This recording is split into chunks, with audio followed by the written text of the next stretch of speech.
Okay, good morning everyone. I hope you can hear me.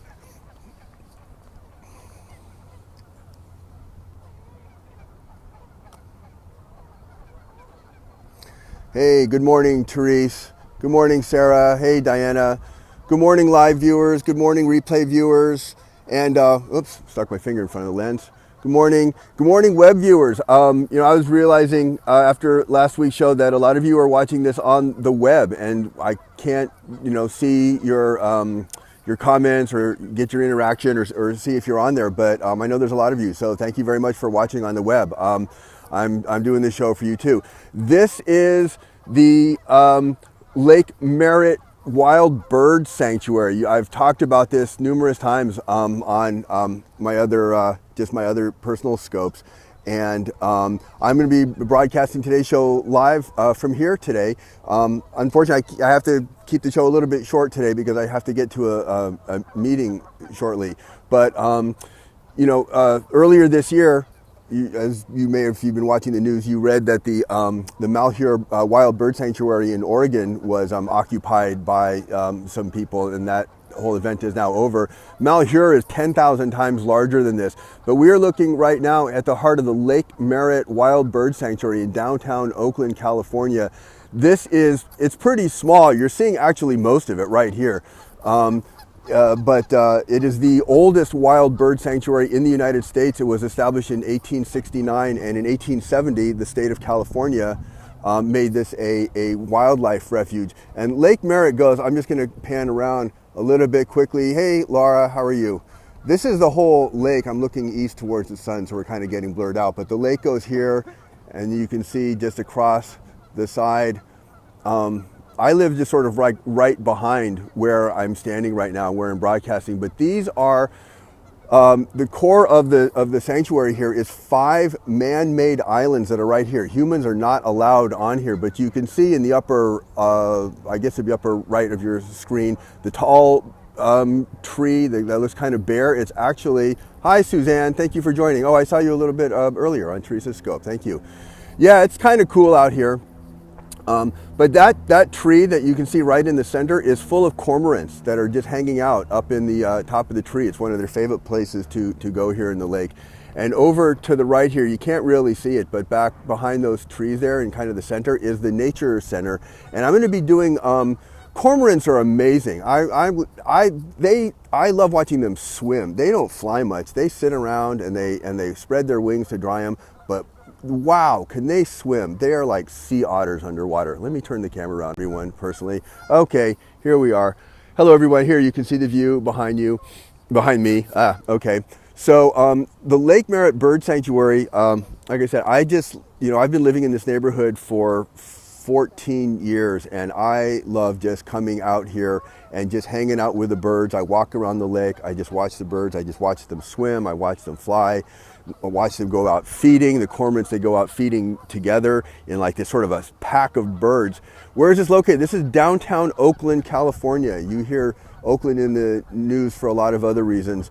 But a lot of people don't know about this bird sanctuary. Where is the sea? The sea, let me flip the camera around. The sea is kind of actually just on the other side of those buildings, just farther away. It's actually San Francisco Bay. There's Alameda Island. What was your handle again? Oh, well, Silver Paw Studio is Monique. But San Francisco Bay is actually just the other side of these buildings a little ways. And then the ocean is a number of miles farther out there. So I wanted to just bring this. And the Lake Merritt, one of the reasons this became a bird sanctuary is that Lake Merritt is actually a major stop on the Pacific Flyway, the migration route that goes pretty much from Alaska down to the southern tip of South America. It's thousands of miles long.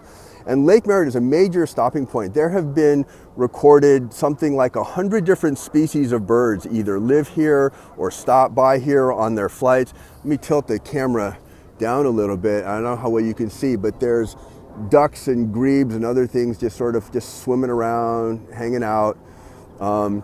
These islands are, as I said, are off limits to humans. This is where they nest. The birds all nest, and so this is going to be. They're all just full in here. It's nesting season.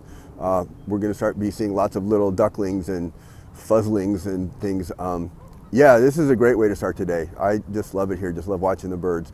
And they, about 5 or 6 years ago, they cleaned all these islands out. They did a major renovation to just get rid of decades worth of bird poop, frankly, and got rid of some of the non-native species and planted sort of more native species around the birds. No humans swimming the lake. I don't think you can go swimming in here, but there is just sort of in the distance, right behind this island, there is a boathouse, and you actually can rent boats. And let me. Oops, I was trying to turn. You can rent boats and go boating out on the lake, and there's actually like canoeing clubs and other groups that you see out here. So there is boating. I don't think you can actually go swimming. I'm not sure if you want to or not. I'm not sure exactly how polluted it is, but I've certainly never seen people in here. But I wanted to talk today because I was just let you know about a couple of talking about the migration of the birds, and this is where they all stop. This is, or at least a lot of them. It's a major, just like actually the Malheur Refuge in Oregon is also a major stop on the Flyway. So there's 100 species of birds that show up here. But have you ever wondered, as I have, as many people have, how birds manage to find their way? I mean, certainly they can do the migration every year and learn the way, but birds who have never done the flight learn the way. And birds seem to, at least a lot of them, have a very uncanny ability to find their way home, even when they don't know where they are, or where home is. And there's a fascinating movie, in case you haven't seen it, you must watch this movie called Winged Migration. It came out in 2001. It was nominated for a whole bunch of film awards and only won one award for Best Editing, which is really a shame because it's a fantastic movie. If you ever thought that you would not be interested in watching, yeah, you love it, isn't it great? You would never, if you ever thought, I'd never want to watch birds flap their wings for 90 minutes, and yet this is a riveting film. They went all over the world. They spent 4 years, a team of 400 camera crew and ornithologists spent 4 years following birds all over the world. And what they did was, this was planned out. They had to, in 2001, keep in mind, or in the late 90s, there was no such thing as digital video. There was no such thing as drones. They had to invent the technology to shoot this. And what they did was they used ultralight gliders that piloted by one person, and then they had a camera guy just sitting in front, just hanging over the edge of these. And where they raised a lot of the birds, especially the geese, and imprinted on them onto the gliders. So they thought that the gliders were mom, and they had no fear of flying in these gliders. And there's some scenes in this where I've seen the one where the 2 million birds migrate on a Delta flight. Oh, I don't know that one. Might be a different movie, but it's actually just fascinating. They get the gliders right in there, so close that you think that the geese's wings are going to hit the birds, or hit the camera. But they follow these birds. They go from continent to continent. They go to Africa, Europe, United States. They filmed this on every single continent. It took 4 years. And because there was no digital photography at the time, they shot this on film. They shot something like 240 miles worth of film. 240 miles.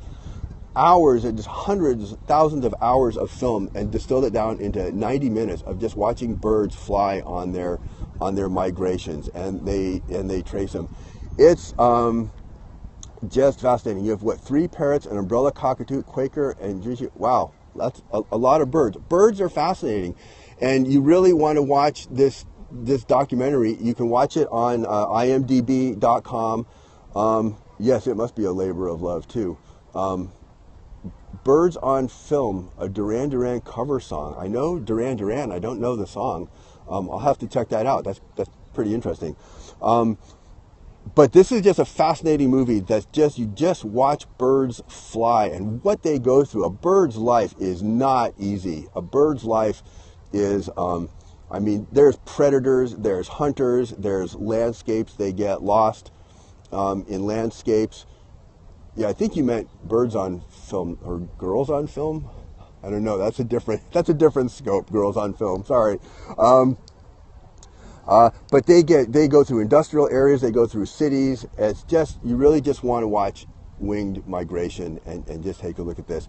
And the other thing that I wanted to show you, just to find out more about, not just how do they show Mongolia. I don't think they go to Mongolia, but they do go or to New Zealand. I mean, they don't hit everywhere, but they cover most of the world. I think mostly the mostly the northern hemisphere, maybe some in the southern hemisphere too. I don't remember exactly.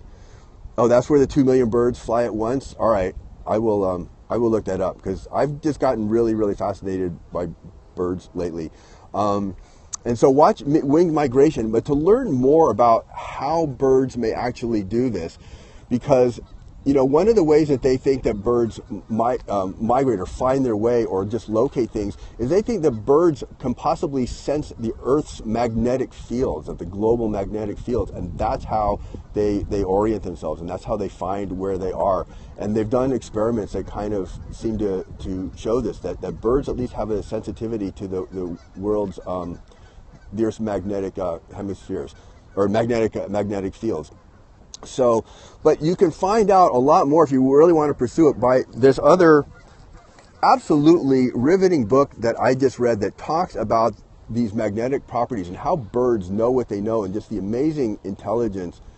Yes, it's Laura's fault we're so intrigued with birds. Yeah, exactly. That's part of it. Just watching Rico just play. I mean, that bird is hilarious. This guy who wrote this book only came out 2 years ago. It's by Noah Stryker, The Thing with Feathers. That line, in case you don't know, comes from an Emily Dickinson poem, Hope is the Thing with Feathers. And this guy has been an ornithologist, or a bird lover at least, since the age of 12, and he tells some of these stories.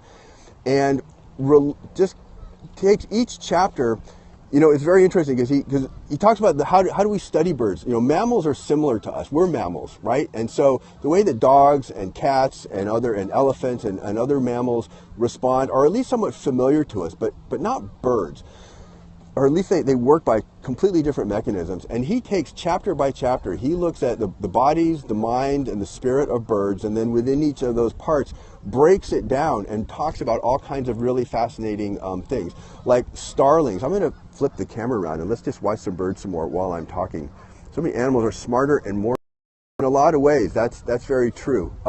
They sense things differently. I mean, I personally, I don't know about you, but I can't even conceive of how I might sense the Earth's magnetic fields or any other things. But starlings, okay, if you've ever seen starlings, those are those birds that just fly around and it looks like the whole flock just stays together, and they make these great, it's like this moving, I don't know, cloud in the sky where all the birds just stay together, and they don't, they just make these fantastic patterns at sunset.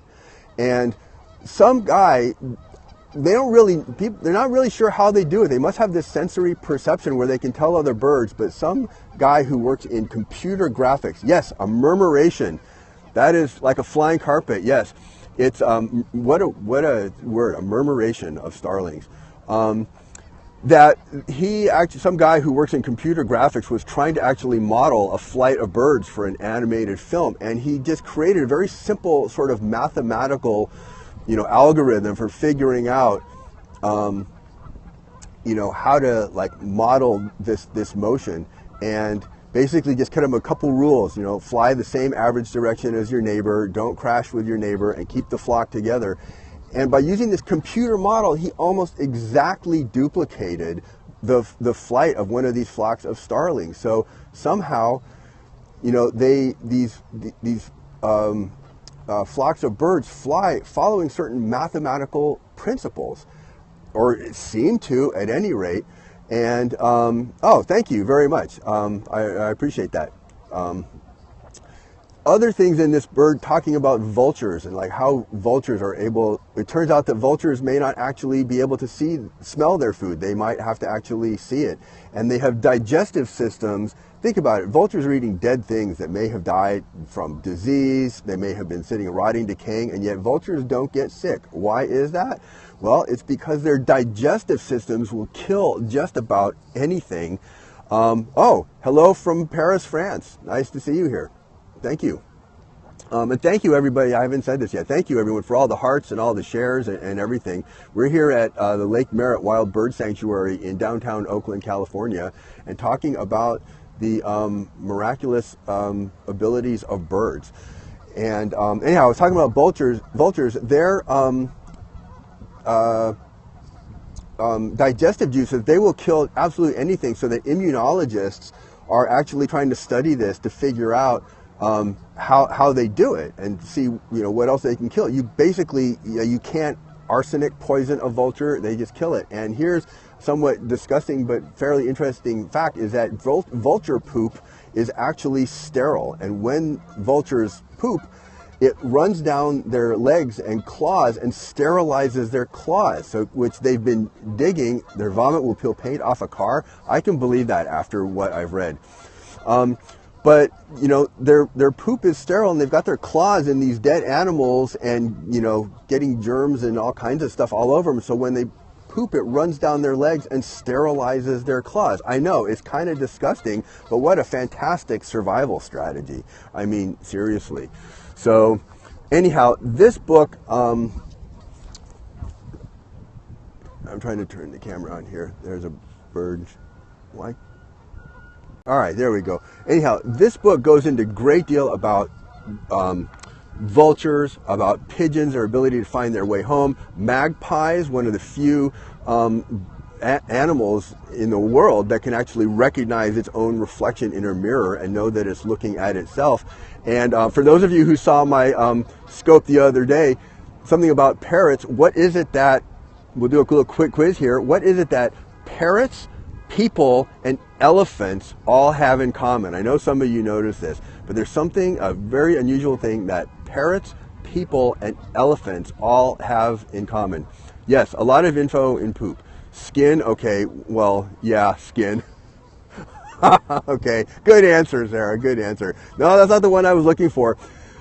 People, parrots, and elephants are the only animals, no, not memory, sensitive skin, oh, that could be too, are the only animals that can dance to a beat in music. That you see parrots on YouTube, they're going like this when they're hearing the music. Other animals can't do that, but elephants, humans, and parrots are apparently, yes, your parrots do that, but other animals can't. I don't know if you'd call it exactly dancing with parrots, but it kind of is. I mean, they move their legs, they dance around. And not all humans, yes, not true, not all humans can actually dance well, but all right, thank you for joining, Laura. Thank you, it's great to have you here. I'm going to just be wrapping up in just a moment anyways. Oh, great book club reading for your club. Oh, that's great news. I'm going to be reading and reviewing and talking about a lot of books on this show. There have been a lot of new research in the last 10 years coming out about animals and books being published on it, and I find it really fascinating. I will keep coming back to this topic over and over and bring you new books as I find them. So that's all I have for today. Just from Lake Merritt, I will be here again. Watch Winged Migration. You can actually just watch it on imdb.com or Amazon Prime. Check out the Thing with Feathers.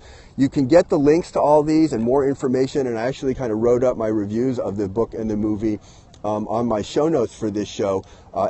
You can watch it at wagofthetale.live. I don't have my usual cards here to show you everything. Yeah, Amazon Prime. You can watch it through Amazon Prime. But wagofthetale.live, I've got the show notes up there already with links to some of my blog posts I've written about birds, reviews, and links to the book and movie that I've just been talking about. And I'll post a replay of this show up there a little later today. wagofthetale.live. Yes, thank you for posting that. So, and thank you for all the hearts. Thank you, web viewers, and replay viewers, live viewers. Thank you for all the shares. And I will call that a day. I have to run off to my meeting. But you've been watching WAG of the Tail. I am Randy Lyman, the Pet Uncle. You can follow me at the Pet Uncle on here on Periscope and on Twitter. And I'll be doing more. And thepetuncle.com is my blog. And if you just go wagofthetale.live, it goes to the blog and goes right to the show archive. So thank you very much, everyone. This is Randy Lyman. I'm going to sign out with just one more last look at the Lake Merritt Bird Sanctuary. Hope you all just have a great day today. And I will see you all soon. Let's check out the cormorants. All right, yes, thank you for coming. I'm glad this was a great way to spend your lunch hour. All right, have a good day, everyone.